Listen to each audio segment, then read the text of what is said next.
चलिए दोस्तों, हम लोग चलते हैं। हमारा अगला था फ्रांसीसी उपनिवेशों का विलय। और इसके अंतर्गत क्या था कि फ्रांस के पास भारत के कई क्षेत्र थे, और उसमें से कुछ क्षेत्र जो है, जैसे कि हम लोग ले सकते हैं मछलीपट्टनम, ये क्षेत्र हो गया, और इसी तरह जो है कोझिकोड हो गया, सूरत हो गया। ये सारे क्षेत्र फ्रांस के ही अंतर्गत थे, और 1947 में ये भारत को जो है प्राप्त हो गया था। ये भारत को 1947 में प्राप्त हो गया था। इसके अलावा जैसे कि बम्बई था, मद्रास था, उड़ीसा था, यहाँ पर जो है इसके फ्रांसीसी कारखाने वगैरह सब थे।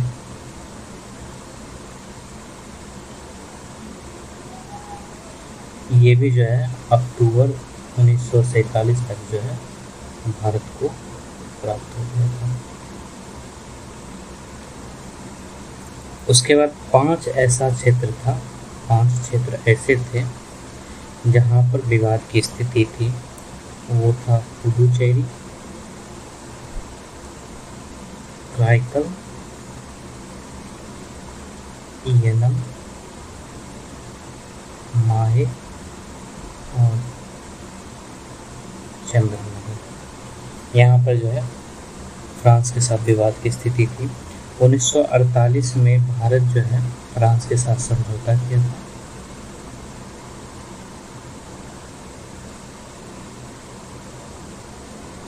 समझौता हुआ जिसके तहत फ्रांसीसी उपनिवेश क्षेत्रों में जनमत संग्रह करवाया जाना था। जनमत संग्रह जो है करवाया जाना था, और जनमत संग्रह के माध्यम से तय किया जाना था कि इन राजनीतिक क्षेत्रों का भविष्य क्या होगा। और इसी के आधार पर जो है जो पहला जनमत संग्रह है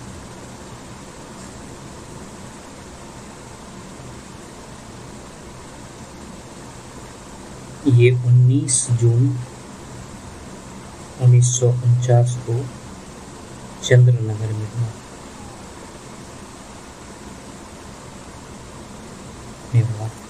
और जिसमें जो है 7463 मत जो है भारत को पड़ा था, और मात्र जो है 114 मत जो है वह फ्रांस को पड़ा था।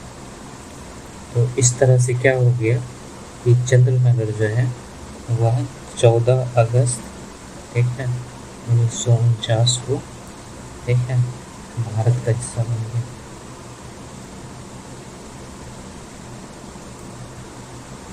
और इसी को आगे बढ़ा के 2 मई 1950 को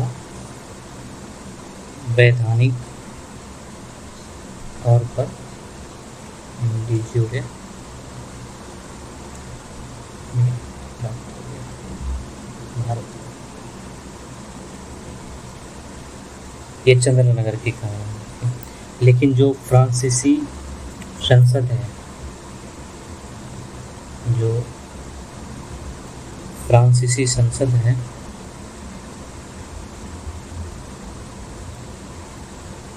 वो जो है विलय का अनुसमर्थन,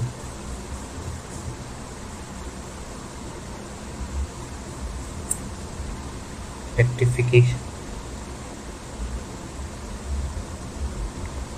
ये कर दिया। ये 2 मई 1950 को ही। और जो है 2 अक्टूबर 1955 को चंद्रनगर जो है वो पश्चिम बंगाल का हिस्सा बन गया था। चंद्रनगर पश्चिम बंगाल राज्य का हिस्सा बन गया। ये कहानी चंद्रनगर की थी।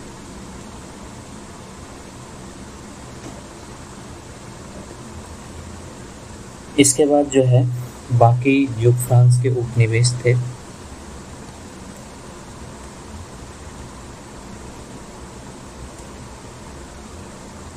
वहाँ पर स्थिति उतनी सहज नहीं थी।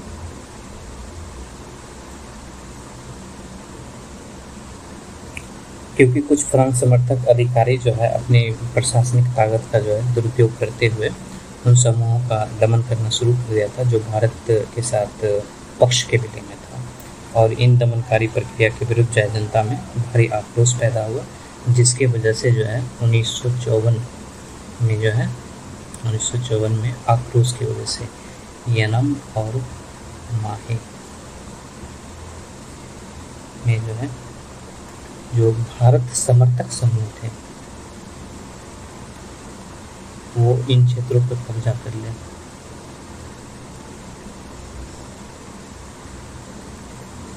और जो है अक्टूबर में जो है 1954 में ही कराईकल और पांडिचेरी में जनमत संग्रह कराया गया।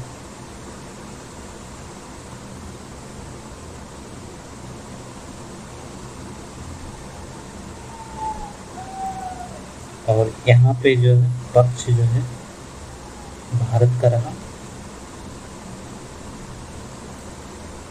और 1 नवंबर 1954 को ये चारों क्षेत्र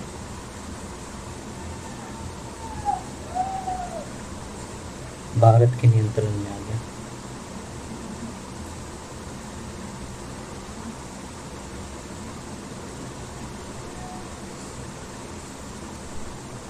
और 1956 में भारत और फ्रांस के बीच संधि हुई।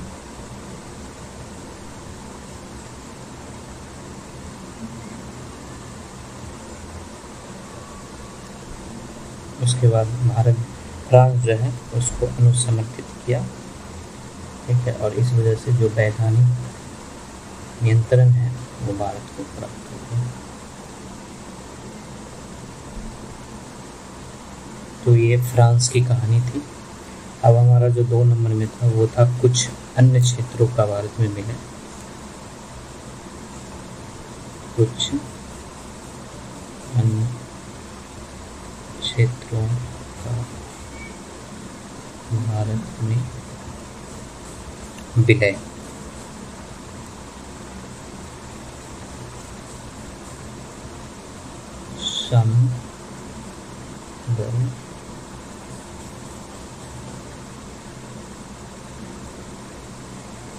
और इसमें देखते हैं हम लोग कौन कौन से क्षेत्र थे। तो वर्तमान में भारत का जो राज्य क्षेत्र है उसमें कुछ हिस्सा मतलब ऐसे क्षेत्र भी था जो सीधे तौर पर भारत के साथ नहीं जुड़ा हुआ था।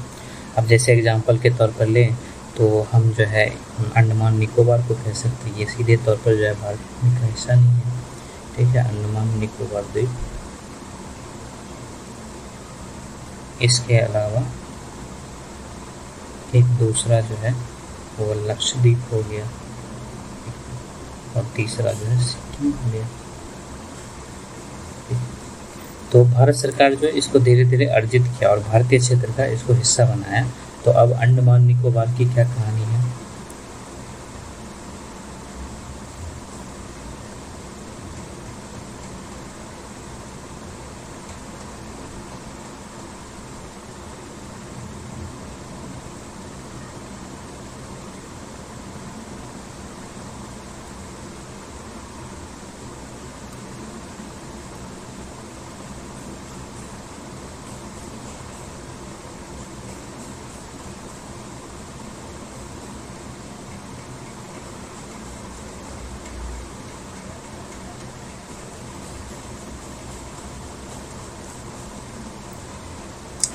इसमें क्या था कि अंडमान निकोबार द्वीप समूह भारत की मुख्य धारा से जो है ये हमेशा कटा रहा था।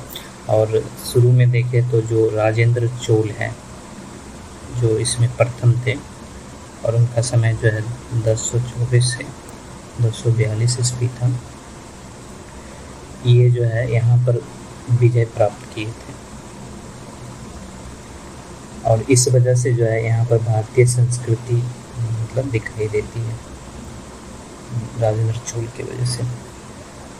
और ये जो है प्रायः सीमित एरिया था। फिर आगे जाके जब आधुनिक काल आया, ठीक है, आधुनिक काल में क्या हुआ कि डेनमार्क जो है वो 1755 में सबसे पहले यहाँ पे कब्जा किया,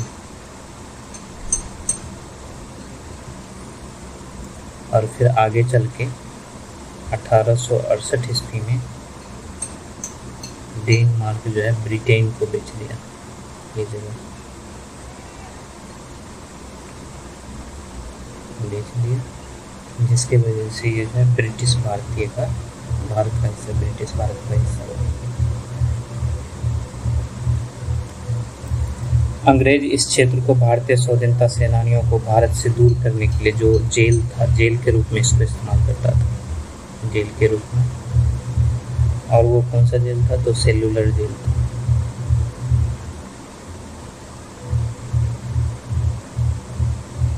के तौर के प्रयोग इसको करता था। और दूसरा जब विश्व युद्ध हुआ था, दूसरा विश्व युद्ध हुआ था, उसमें जापान की मदद से जो है आज़ाद हिंद फौज, आज़ाद हिंद फौज, इंडियन नेशनल आर्मी कुछ समय के लिए यहाँ पे शासन किया था।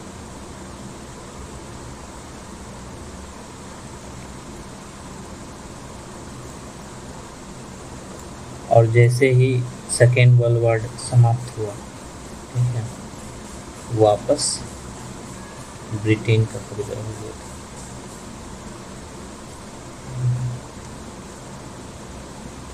और जब भारत आज़ाद हुआ, स्वतंत्र हुआ, तब जो है ये आंग्ल भारतीयों की, एंग्लो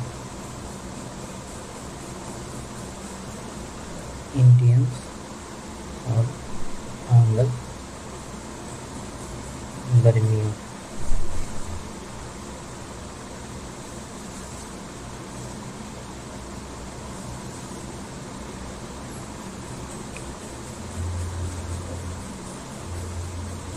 इसके लिए जो है इन क्षेत्रों पर एक स्वतंत्र राष्ट्र निर्माण करना चाहता था, स्वतंत्र राष्ट्र निर्माण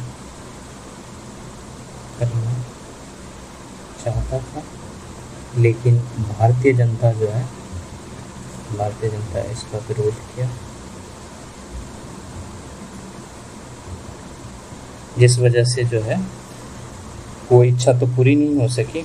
उसके बाद जो है जब भारत आज़ाद हो गया, तो ये शुरू में जो है भारतीय संविधान सभा ने शुरू में अंडमान निकोबार को जो है भारत का हिस्सा बनने पर बल दिया, और 26 जनवरी जो है 1950 को जो संविधान लागू हुआ था, उसमें अंडमान निकोबार को जो है विशेष स्थिति देखते हुए जो है इसको भाग घ में जो है राज्यों में जो है इसको रखा गया था, इस श्रेणी में इसको रखा गया। और फिर जो है आगे चलकर 1956 में जो हमारा राज्य पुनर्गठन अधिनियम था, इससे जो है ये संघ राज्य क्षेत्र या फिर केंद्र शासित प्रदेश का दर्जा इसको प्राप्त हुआ। तो ये जो है अंडमान निकोबार द्वीप समूह की कहानी थी कि भारत का कैसे हिस्सा होना। इसके बाद जो है हमारा आ जाता है लक्षद्वीप का विलय, लक्षद्वीप का विलय।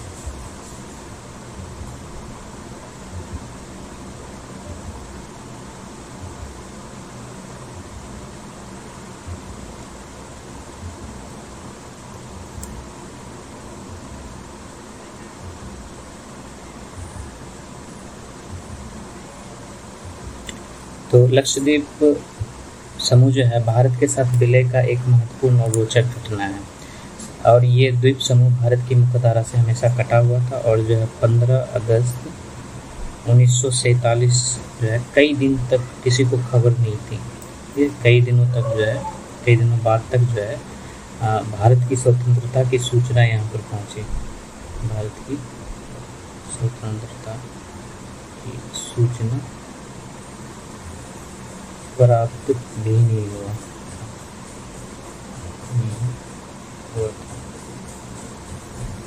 लेकिन वल्लभ भाई पटेल जो है, वल्लभ भाई पटेल, इनको आशंका था कि मुस्लिम जनता जो है यहाँ पर बहुसंख्यक है, ठीक है। इस आधार पर कहीं पाकिस्तान जो है दावा ना करे, पाकिस्तान अपना दावा ना कर दे, ठीक है। इस बात का इनको आशंका था, इसीलिए इन्होंने जो है भारतीय नौसेना को एक जहाज जो है लक्षद्वीप भेज दिया, लक्षद्वीप भेजा और वहाँ पर जो है भारतीय ध्वज फहरा दिया गया,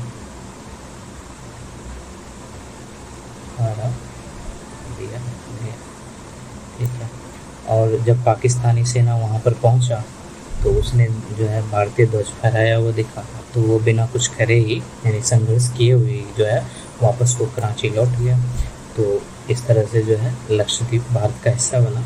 तो ये शुरू में जो है, आरंभ में जो है ये मद्रास राज्य का हिस्सा था, मद्रास राज्य का हिस्सा बनाया गया था। फिर आगे जो है 1956 में राज्य पुनर्गठन अधिनियम में इसको संघ राज्य क्षेत्र का दर्जा दिया गया।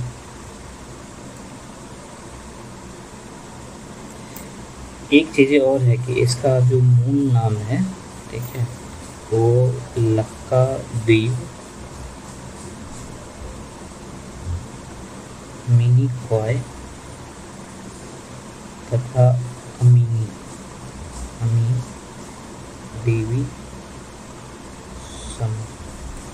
द्वीप समूह।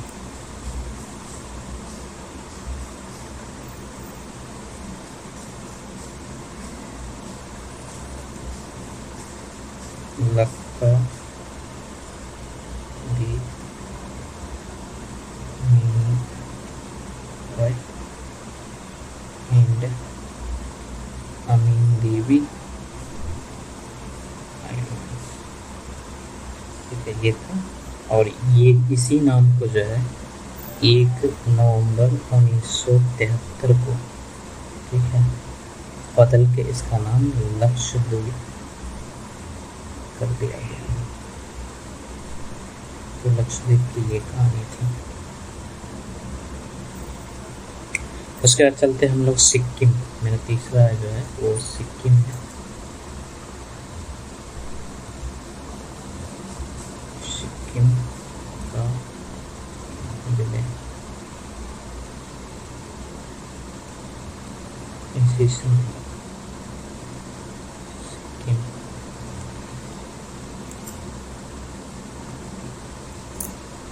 सिक्किम की क्या कहानी थी कि सिक्किम जो है भारतीय संघ से विलय शेष क्षेत्र से काफ़ी अलग तरीके से हुआ, क्योंकि इसके वजह से जो है भारतीय राज्य व्यवस्था भी काफ़ी प्रभावित हुई थी।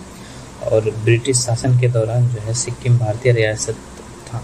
ये अगर देखा जाए तो जब ब्रिटिश शासन था तो ये भारतीय रियासत था, और यहाँ का जो शासक थे वो वंशागुणित हुआ करता था।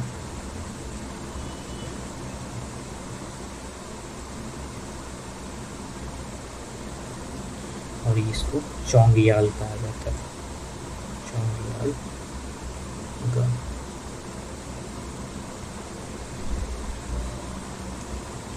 का जाता था। जब भारत स्वाधीन हुआ तो सिक्किम का अधिकांश भाग जो है वो भारत के साथ विलय चाहता था, लेकिन राजा के शासन और कुछ कारण की वजह से जो है ऐसा नहीं हो पा रहा था। तो जब ब्रिटिश साम्राज्य समाप्त हुआ तो सिक्किम और भारत के बीच में पहले एक संधि हुई थी, सिक्किम और भारत के बीच संधि हुई और जिसके तहत जो है सिक्किम जो है विदेशी मामला, ठीक है, विदेशी मामला हो गया, एक्सटर्नल अफेयर्स हो गया, प्रतिरक्षा हो गया, डिफेंस, और संचार हो गया। जो वल्लभ भाई पटेल जो है चाहते थे, ठीक, ये भारत को दे दिया। स्वतंत्रता पश्चात उसके बाद जो है मई 1974 में सिक्किम कांग्रेस, वहाँ पे भी कांग्रेस थी, सिक्किम कांग्रेस जो है लोकतंत्र की ओर एक बड़ा कदम उठाया और जो है इन्होंने जो है चोंगियाल के शासन की समाप्ति का निर्णय लिया। चोंगियाल शासन समाप्ति का निर्णय लिया और इसके अनुरूप जो है सिक्किम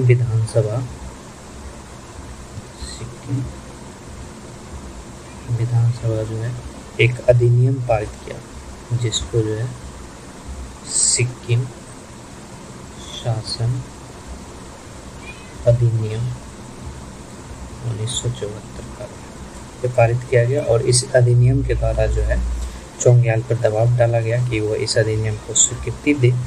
और इस अधिनियम की वजह से क्या हुआ कि सिक्किम राज्य की प्रभावी शक्ति जो थी, प्रभावी शक्ति वो विधानसभा के पास चला गया, प्रभावी शक्ति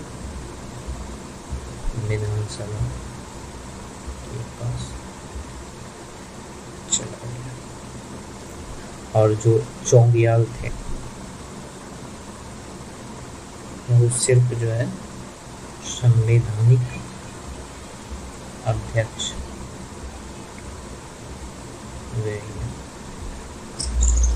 और सिक्किम विधानसभा ने इसी संकल्प के वजह से जो है भारत के संसदीय तंत्र या फिर जो आर्थिक राजनीतिक संस्था था उसके वजह से जो है भारत सिक्किम का प्रतिनिधित्व करने की इच्छा भी प्रकट की थी और इसी वजह से भारत में जो है 35वां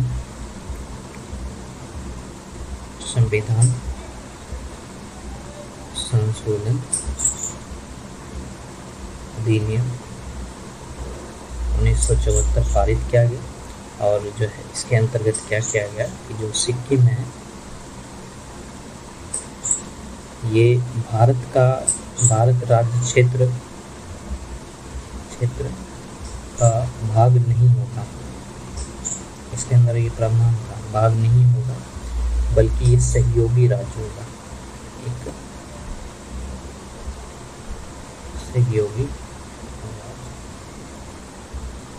एसोसिएट स्टेट होगा। इसमें था, इसके अलावा इसी में था कि सिक्किम राज्य भारतीय संसद के दोनों सदनों में, ठीक है, दोनों सदनों में अपने दो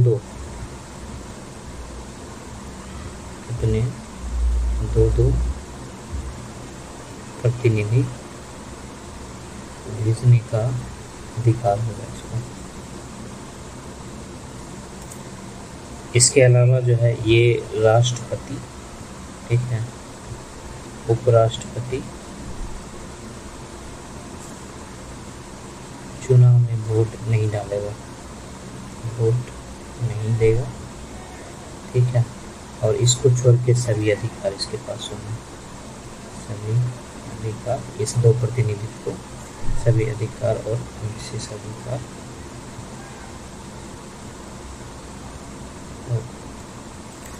इसके अलावा एक चीज़ और इसमें क्या गया कि जो अवशिष्ट शक्ति है, ठीक है,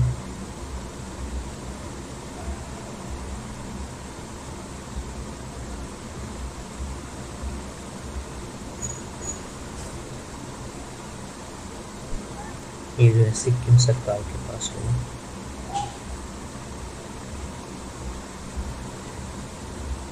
और अवशेष शक्ति में क्या होगा तो जिसका उल्लेख जो है वो 7वीं अनुसूची में भारतीय संविधान के 7वीं अनुसूची में नहीं है, वो अब से शक्ति जो है वो सिक्किम सरकार के पास होगी। ठीक है। इसके अलावा जो है सिक्किम का जो विदेशी मामला या प्रतिरक्षा है या समाज कल्याण है, उसका दायित्व भारत सरकार के पास होगा और सिक्किम के लोगों का अधिकार होगा कि भारत की जो उच्च शिक्षण संस्थान है, राजनीतिक संस्थान है या अखिल भारतीय सेवा है, ऑल इंडिया सर्विस, उसमें वो शामिल हो सकता है। ये जो है प्रावधान 35वें संविधान संशोधन के अंतर्गत किया गया था। और जब भारतीय संसद 35वां संविधान संशोधन अधिनियम पारित करने की प्रक्रिया में था, तब जो है चोंगियाल इसका विरोध करते हुए वो अंतर्राष्ट्रीय संस्था से आग्रह किया कि भारत की इस कार्रवाई को मतलब रोके। इस वजह से जो है सिक्किम की जनता वहाँ नाराज हो गई थी और इस वजह से जो है सिक्किम विधानसभा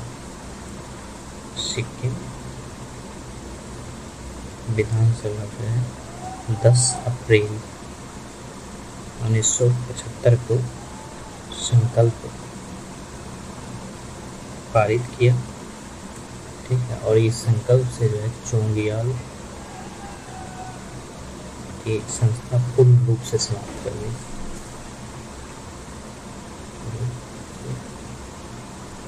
समाप्त कर दिया गया और सिक्किम को भारतीय संगठक इकाई बनने के लिए प्रतिबद्धता दर्शाया गया। और आगे चल के 36वां संविधान संशोधन अधिनियम 1975 संविधान संशोधन अधिनियम 1975 पारित किया गया और इससे जो है सिक्किम को अन्य राज्य के समकक्ष बनाया गया।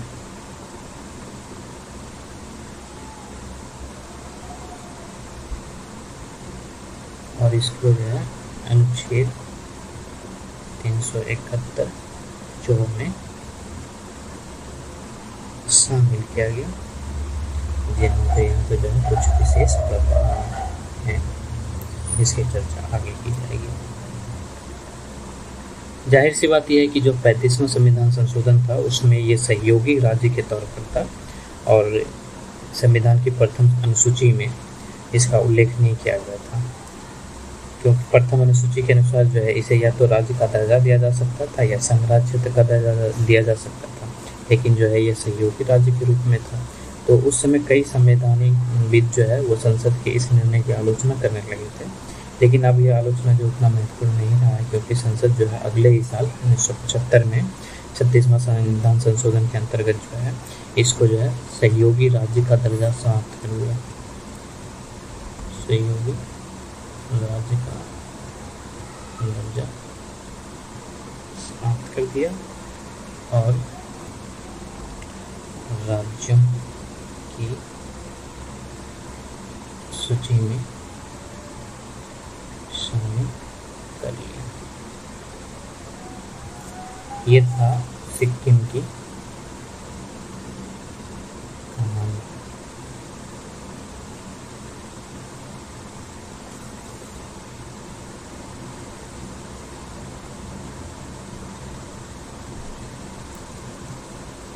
उसके बाद जो है हमारा बचता है तार्किक आधारों पर राज्यों का पुनर्गठन।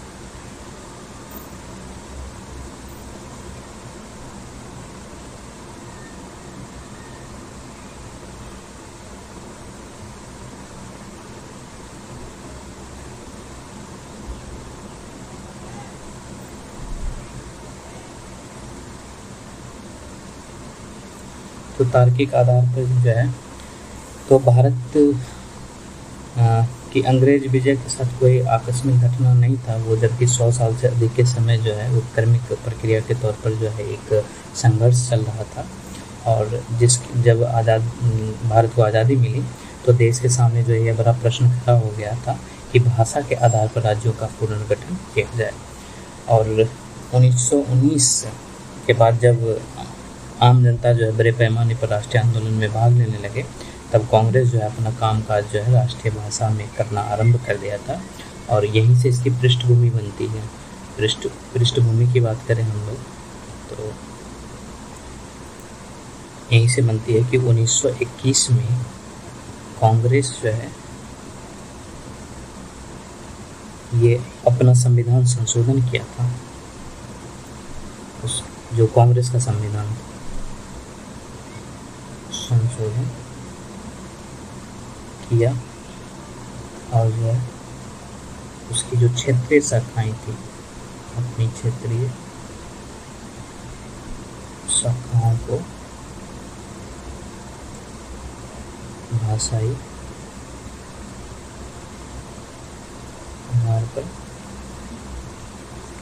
पुनर्गठित किया। तो यहीं से जो है इसकी पृष्ठभूमि निर्मित हो गई थी और उसी समय से कांग्रेस ने बार बार यह भी दोहराई कि वो भाषाई आधार पर प्रादेशिक सीमाओं के पुनर्निर्धारण के लिए कटिबद्ध है। लेकिन आज़ादी के बाद जब राष्ट्रीय नेतृत्व के सामने ये मुद्दा आया तो सब लोग सोचना शुरू कर दिए थे कि विभाजन के बाद क्योंकि जो गंभीर समस्या थी वो प्रशासनिक था, आर्थिक राजनीतिक समस्या था, इस वजह से जो है उस समय तुरंत इसको लागू करना सही होगा या नहीं होगा। लेकिन देश में अलग अलग जगह पर जो है इसका व्यापक विरोध हो रहा था। सभी लोग जो है भाषा के आधार पर राज्यों का डिमांड कर रहे थे। तो इस दृष्टिकोण के तहत जो है संविधान के आरंभ में राज्यों का विभाजन जो है बहुत तर्कसंगत आधार पर जो है न करते हुए यथास्थिति को बनाए रखने का ज़्यादा प्रयास किया गया था। और 1949 में जो संविधान सभा है, संविधान सभा वो 4 प्रकार के मतलब राज्य के श्रेणी बनाए थे और वो श्रेणी हम लोग यहाँ पे बनाते हैं। जैसे कि एक भाग का राज्य था, इसको पार्ट ए स्टेट्स कह सकते हैं, ठीक है। तो इसके अंदर बहुत सारे राज्य थे, जैसे कि असम था, बिहार था,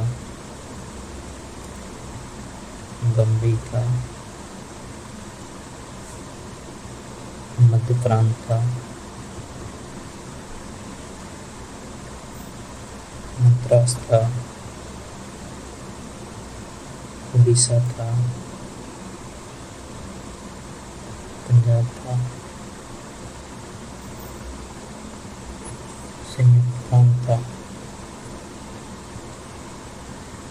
पश्चिम बंगाल था।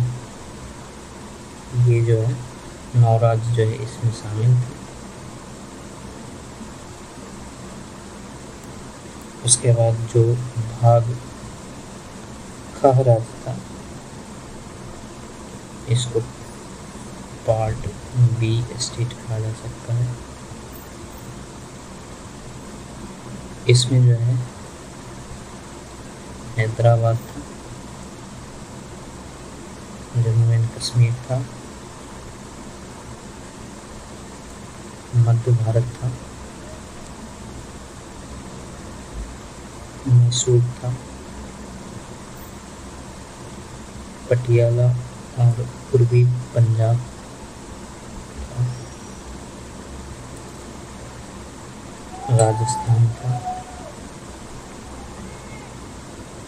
सौराष्ट्र था, श्रावणकोर, कोचीन नाम जो है वो बिंदु प्रदेश। ये 9 राज्य हैं इसमें भी थे। उसके बाद जो भाग ग था, इसको हम लोग पार्ट सी स्टेट्स कह सकते हैं। इसके अंतर्गत 10 राज्य थे और इसमें जो है अजमेर हो गया, दूसरा भोपाल हो गया, तीसरा जो है बिलासपुर हो गया, कूच बिहार, पांचवा जो है पूर्वी क्षेत्र हो गया, दिल्ली बागदा में था। इसके अलावा जो है हिमाचल प्रदेश हो गया, कच्छ हो गया, मणिपुर हो गई, और त्रिपुरा, ये इसमें रखा गया, ये 10। इसके अलावा जो है भाग राज्य था, स्टेट्स, इसमें 2 ही राज्य थे, एक था अंडमान और निकोबार द्वीप समूह,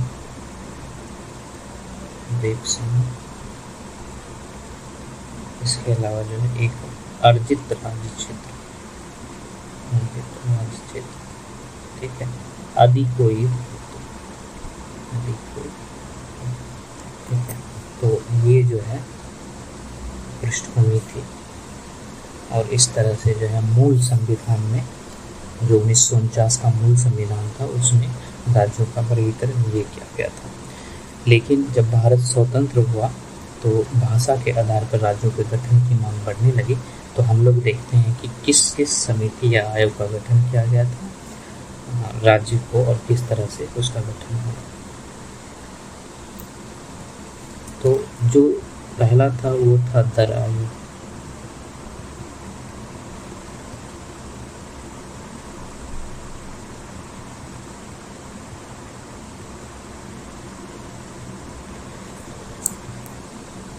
और संविधान सभा में भारत के जो भाषाई पुनर्गठन का प्रश्न था वो बहुत पहले ही उठ गया था, और संविधान सभा जो है इसका गठन जो है 1948 में किया, और एस के दर के नेतृत्व में, इस वजह से इसका नाम दर आयोग पड़ा, इसका गठन किया।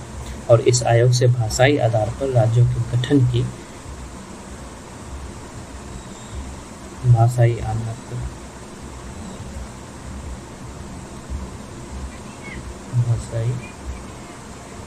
आधार पर राज्यों के गठन की वांछनीयता का मूल्यांकन इनको करना, ये कहा गया। और जो है इन्होंने अपनी जो सलाह दी, ठीक है, वो सलाह क्या था? तो इनका सलाह था कि इन्होंने राष्ट्रीय एकता, ठीक है, वो इससे खतरा बताया, ठीक है, साथ ही जो है प्रशासन के लिए भी अवसर बताया।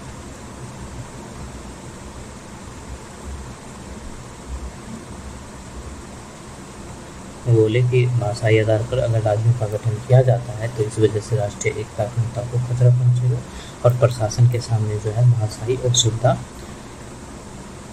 मतलब आ जाएगी। और इस वजह से जो है उन्होंने भाषाई सिद्धांत को, ठीक है, भाषाई सिद्धांत को लागू न करने का निर्णय लिया। ये था दर आयोग। इसमें बेसिकली जो है स्पीक के तौर पे आता है तो 1948 में। दूसरी जो है वह JVP समिति थी, जैसा कि नाम से इसमें पता चलता है, JVP कमेटी।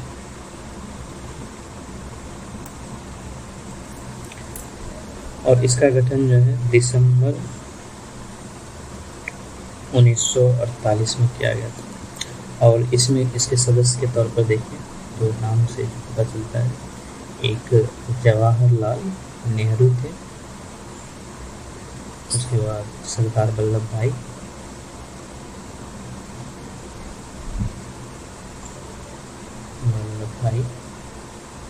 पटेल थे, और पट्टाभी सीतारमैया इसके सदस्य थे।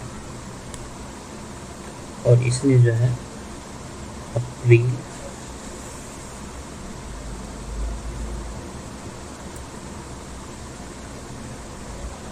1949 में, ठीक है, रिपोर्ट सौंपा।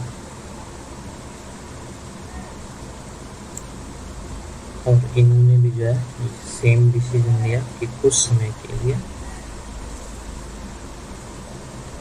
भाषाई सिद्धांत खतरनाक लागू किया गया, और इसने भी जो है देश की स्वतंत्रता सुरक्षा को खतरा माना। ठीक है, लेकिन जब ये रिपोर्ट प्रकाशित हुई थी और जब ये डिसीजन दिया गया तो उसी समय जो है आंध्र प्रदेश जो है इस डिसीजन के बावजूद, इस सलाह या निर्णय कह सकते हैं के बावजूद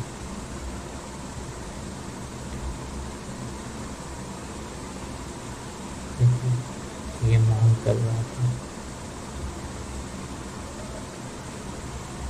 और ये समिति ये भी कहा था कि ये अगर मद्रास शहर की मांग न करे तो आंध्र प्रदेश का गठन किया जा सकता है। हो सकता है उसको मद्रास शहर का मांग नहीं करना है, गठन किया जा सकता है। और इसके वजह से जो है पूरे देश में जन आंदोलन शुरू हो गया। ठीक है, और ख़ास तौर पर जो है तेलुगु भाषी लोग जो है वो आंध्र प्रदेश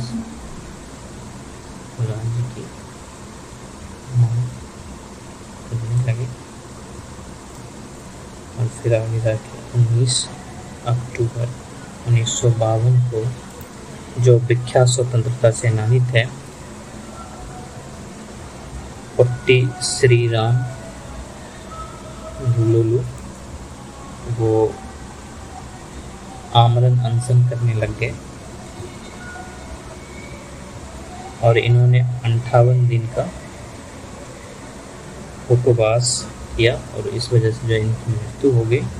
और इस वजह से जो है क्या उत्पन्न हो गया, इनकी मृत्यु से हड़ताल, हिंसा, दंगा, प्रदर्शन ये सारे शुरू हो गए, और इस वजह से जो है 1 अक्टूबर 1953 को जो है आंध्र प्रदेश का गठन कर दिया गया।